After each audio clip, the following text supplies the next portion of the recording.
Thank you, Ms. President. ImpACT International for Human Rights and IRDG wish to bring attention to the importance of digital technology supplied by social media giants and its impact on protecting the human rights of its users globally. Social media giants such as Facebook and Twitter bear the responsibility of protecting and maintaining the rights of their users. However, individual nations are imposing their political agendas in return for the permission to sell and advertise to their citizens.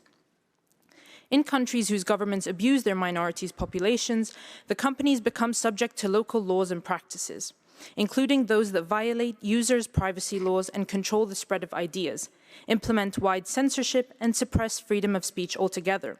For example, in 2015, economist Nasser Ben Gaith was arrested for his critical tweets in the UAE, then taken to a disclosed location where he was denied access to his lawyer and medical treatment.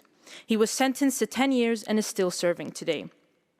In 2017, in Israel, a report by the Israeli Ministry of Justice said its cyber unit documented 2,241 cases of online content and succeeded in getting 70% of it removed. In contrast, violent threats and other harassments on Israeli social media barely attracted any inspection from either Facebook or the Israeli government. Companies should consider human rights equally to profit earning.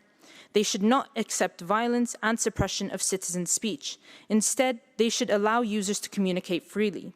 ImpACT International and IRDG call on this Council to pressure countries who host social media companies to comply with a code of ethics that permits freedom of speech regardless of location, allowing for the protection of their users.